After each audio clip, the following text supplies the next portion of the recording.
आशीष Bengali math टिউটরে তোমাদের স্বাগত জানাই। আজকের আবার একটি নতুন ক্লাস নিয়ে তোমাদের সামনে চলে এলাম। আমরা করছি ক্লাস 10 জীবন বিজ্ঞান ও পরিবেশ ছায়া প্রকাশনীর বই প্রথম অধ্যায়ের অনুশীলনী প্রশ্ন উত্তর করছি। আমরা করছি এই বিভাগ গ সংক্ষিপ্ত উত্তর ভিত্তিক প্রশ্ন। প্রতিটি প্রশ্নের উত্তরের মান হবে 2। গত ক্লাসে আমরা করেছি এই 18 দাগ পর্যন্ত করেছি।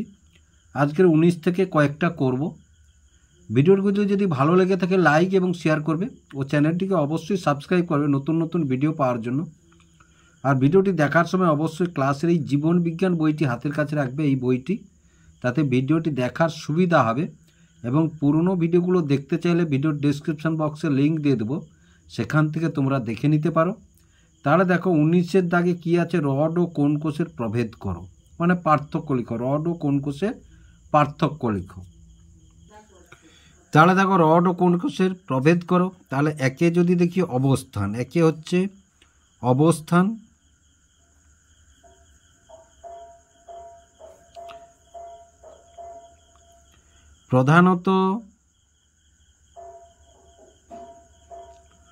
প্রধানত রেটিনার পরিধি বরাবর,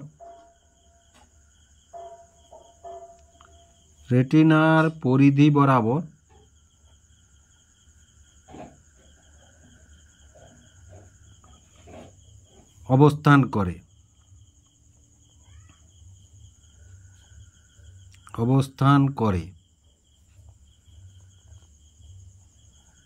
আর এটা প্রধানত রেটিনার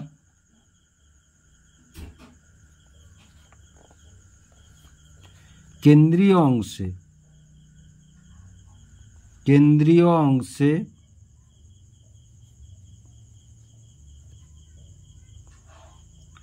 রেটিনার কেন্দ্রীয় অংশে অবস্থান করে।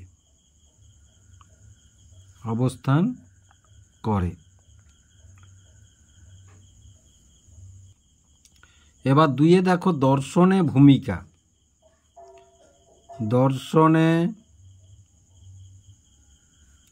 ভূমিকা।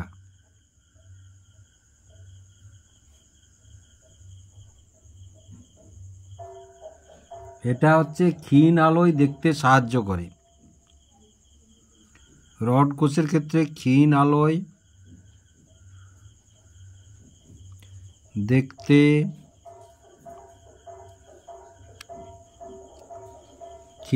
দেখতে সাহায্য করে।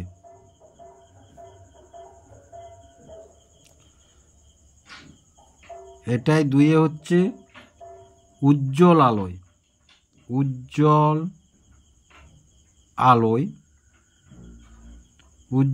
আলোয় দেখতে সাহায্য করে।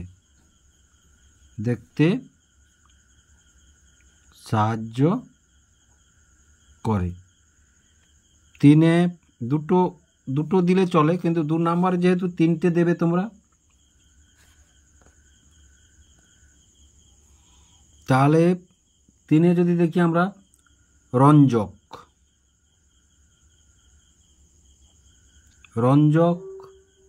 রোডোপসিন রঞ্জক ধারণ করে।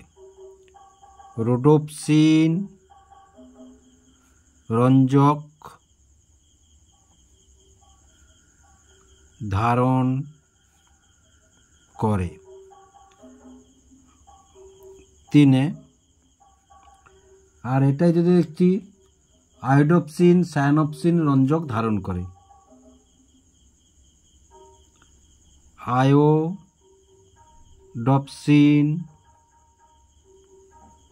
সায়ানোপসিন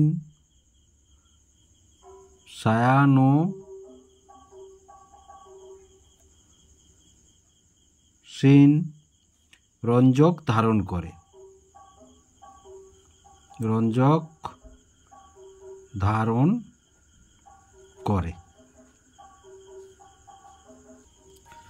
এবার 20টা দেখো দ্বিনেত্র দৃষ্টি কাদের দেখা যায় এবং কেন। দেখো দ্বিনেত্র দৃষ্টি কাদের দেখা যায়। না দেখো দ্বিনেত্র দৃষ্টি, দ্বিনেত্র দৃষ্টি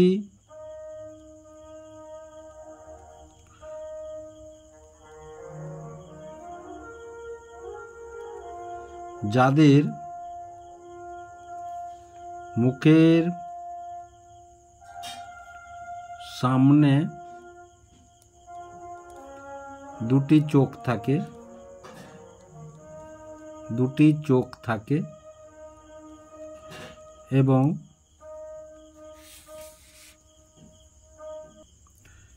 দুটি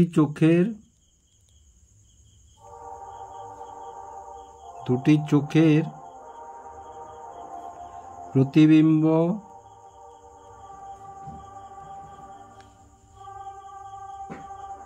সমাপতিত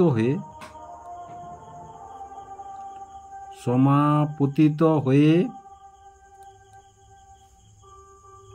একটি দৃশ্য তৈরি করে, একটি দৃশ্য তৈরি করে।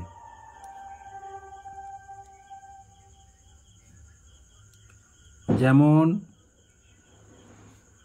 মানুষ, পেঁচা ইত্যাদি।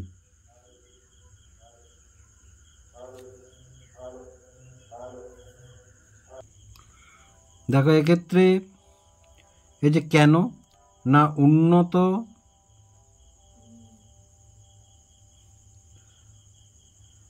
উন্নত যে দর্শন পদ্ধতি,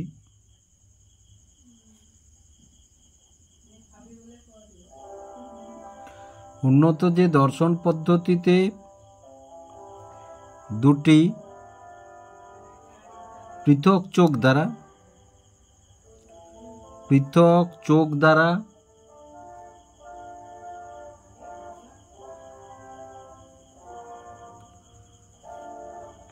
সৃষ্ট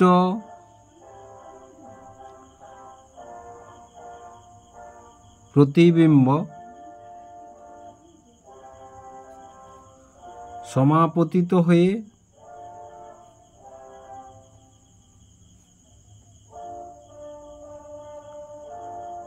ত্রিমাত্রিক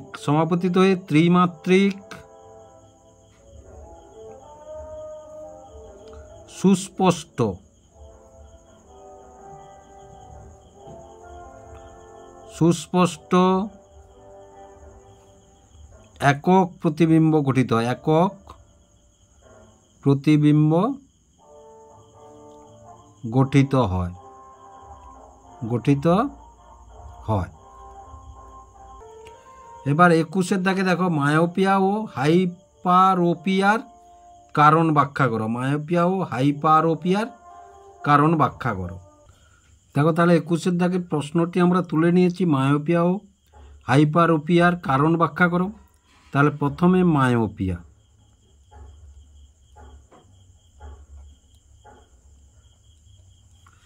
মায়োপিয়ার কারণ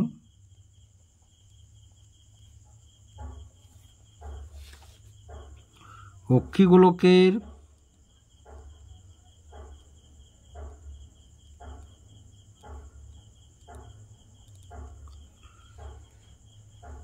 আকার স্বাভাবিকের থেকে বড় হয়ে, অক্ষিগোলকের আকার স্বাভাবিকের থেকে বড়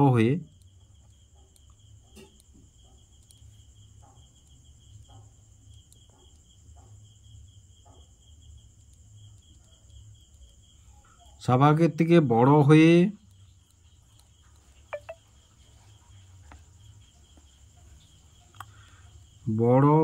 গেলে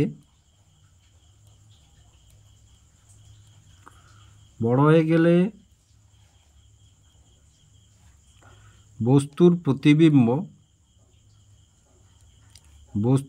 প্রতিবিম্ব চোখের রেটিনাতে গঠিত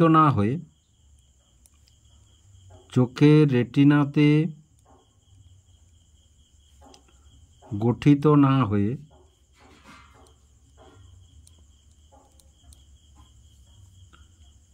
তার আগেই গঠিত হয়,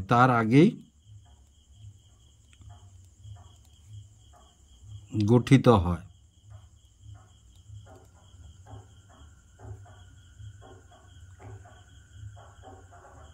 ফলে অস্পষ্ট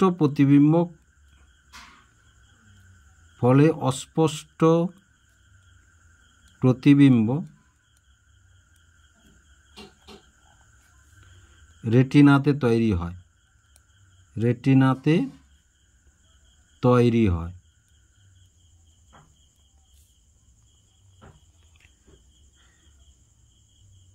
সমাধান: অবতল লেন্সের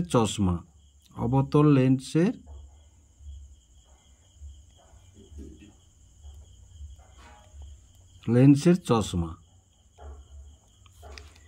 এবার হচ্ছে হাইপারোপিয়া। তাহলে হাইপারোপিয়ার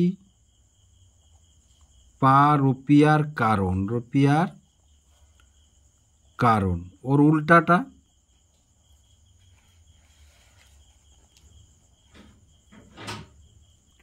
অক্ষিগোলকের আয়তন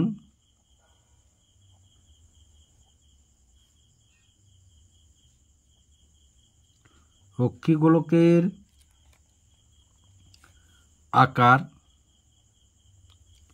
স্বাভাবিকের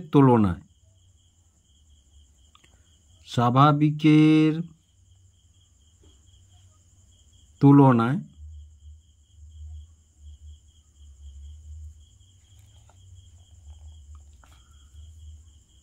ছোট হলে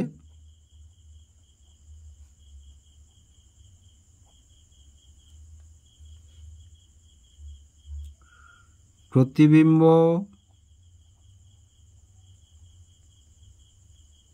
রেটিনায় ছড়িয়ে পড়ে রেটিনা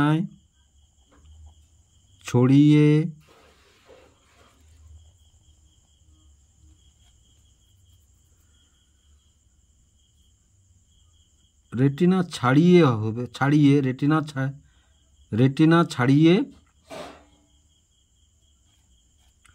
পশ্চাতে গঠিত হয়।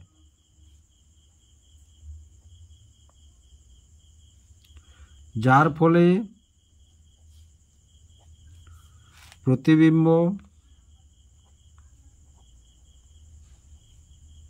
অস্পষ্ট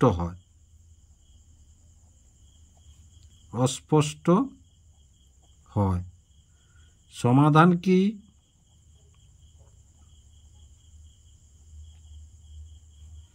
সমাধান: উত্তল লেন্সের চশমা।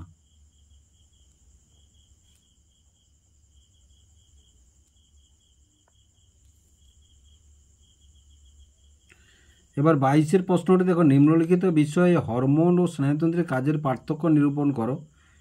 কাজের প্রকৃতি, কাজের গতি, কাজের স্থায়িত্ব এবং পরিণতি। তাহলে দেখো প্রশ্নটি তুলে নিয়েছি আমরা। নিম্নলিখিত বিষয়ে হরমোন ও স্নায়ুতন্ত্রের কাজের পার্থক্য নিরূপণ করো। প্রথমে কাজের প্রকৃতি। তাহলে দেখো প্রথমে কাজের প্রকৃতি। তাহলে কাজের প্রকৃতি তাহলে কাজের প্রকৃতি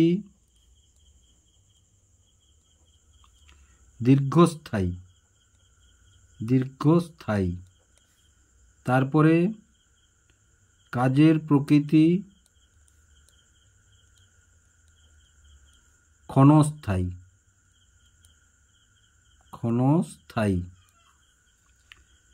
তারপরে কাজের গতি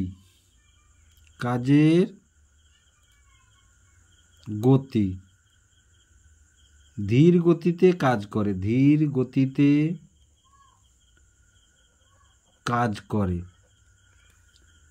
দ্রুত গতিতে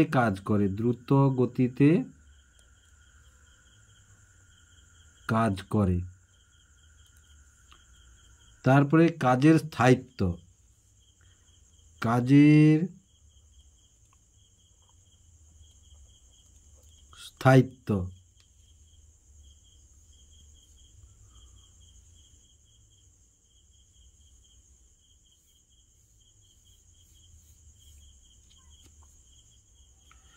দীর্ঘস্থায়ী প্রভাব বিস্তার করে, দীর্ঘস্থায়ী প্রভাব বিস্তার করে,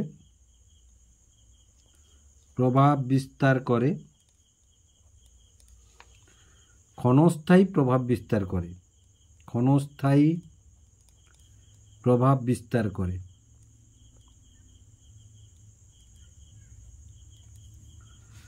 তারপরে পরিণতি,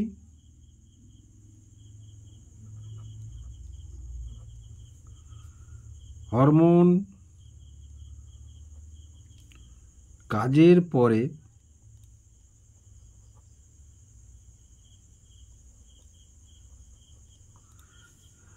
পরে বিনষ্ট হয়ে যায়, বিনষ্ট হয়ে যায়, আর কাজের শেষে স্নায়ু বিনষ্ট হয় না, স্নায়ু বিনষ্ট হয় না।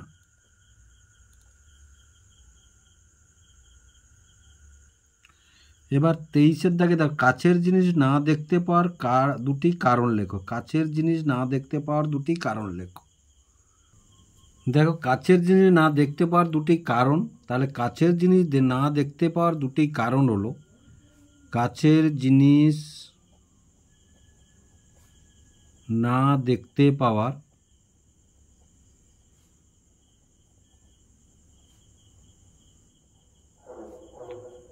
দুটি কারণ হলো,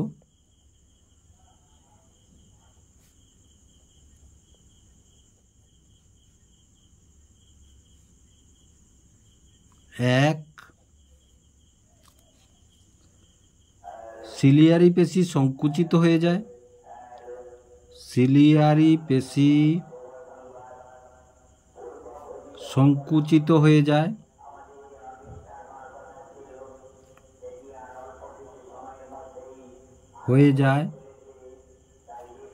দুয়ে, চোখের লেন্সের বক্রতা বৃদ্ধি পায়, চোখের লেন্সের বক্রতা বৃদ্ধি পায়,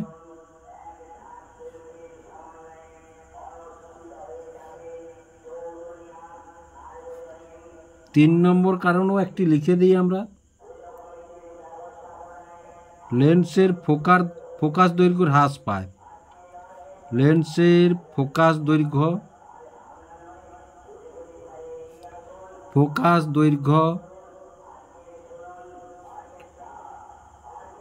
হ্রাস পায়।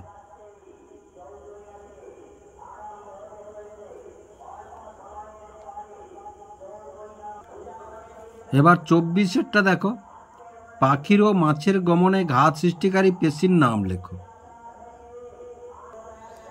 তাহলে দেখো, এবার 24-এর দাগের প্রশ্নটি আমরা তুলে নিয়েছি, পাখির ও মাছের গমনে ঘাত সৃষ্টিকারী পেশিগুলির নাম লিখো। তাহলে দেখো, প্রথমেই আছে পাখির ঘাত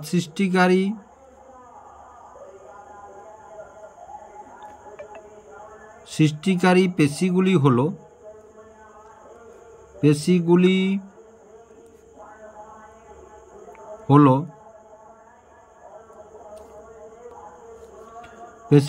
দেখো, পেক্টোরালিস মেজর,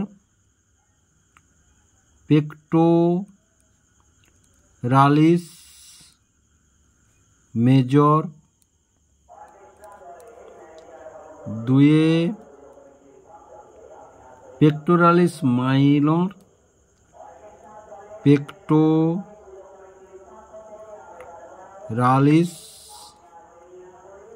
মাইনর,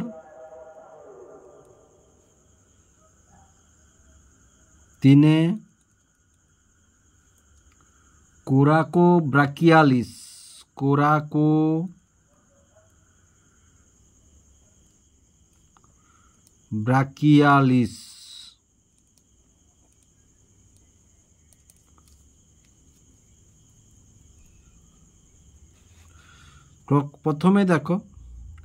প্রথমে দেখো পেক্টোরালিস মেজর,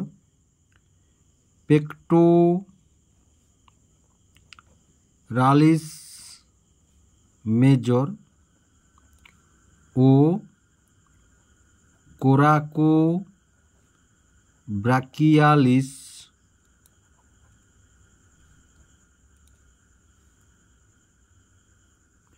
পেশির সংকোচনে প্রবল নিম্নঘাত বল তৈরি হয়। প্রবল নিম্নঘাত বল তৈরি হয়।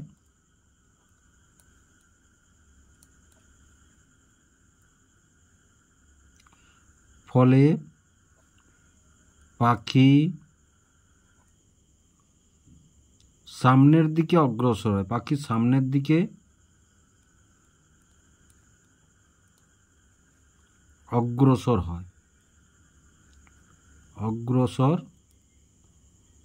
হয়।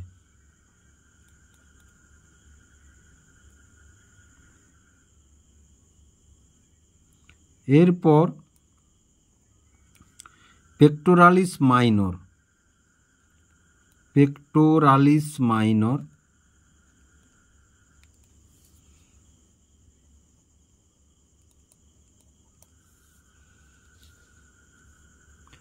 পেশির সংকোচনে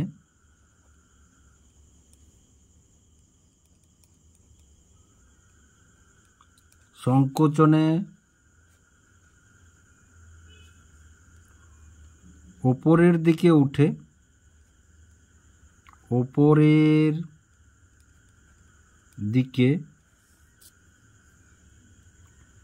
ওঠে ও ঊর্ধ্বঘাত বল তৈরি হয়।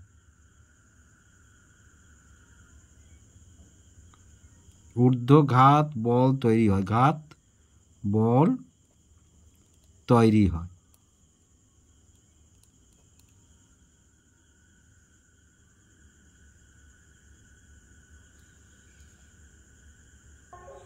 এবার দেখো মাছের গমনে পেশি। তাহলে মাছের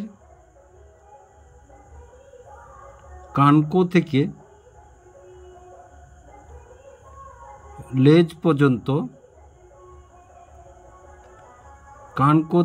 লেজ পর্যন্ত মেরুদণ্ডের দুপাশে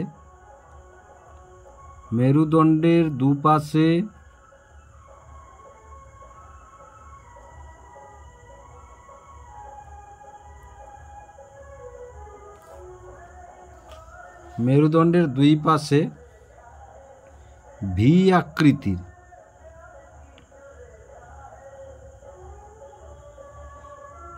আকৃতির মায়োটেম পেশি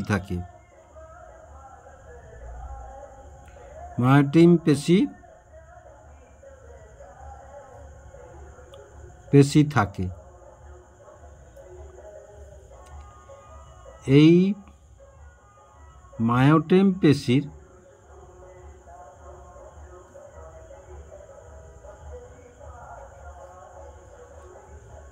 সংকোচন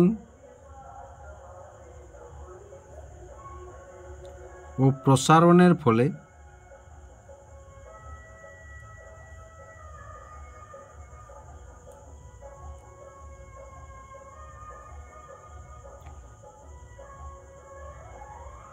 মাছের দেহটি ডান দিক ও বাম দিক আন্দোলিত হয়, যার ফলে জলের সঙ্গে ঘাত ও প্রতিঘাত তৈরি হয়। এভাবে মাছ সামনের দিকে এগিয়ে যায়, এগিয়ে যায়, এগিয়ে যায়। আমরা আজকের 2 নম্বরের সব প্রশ্নগুলি শেষ করলাম। আশা করি প্রশ্নের উত্তরগুলি তোমাদের অবশ্যই ভালো লেগেছে। ভালো লাগলে কমেন্ট বক্সে তোমরা অবশ্যই জানাবে।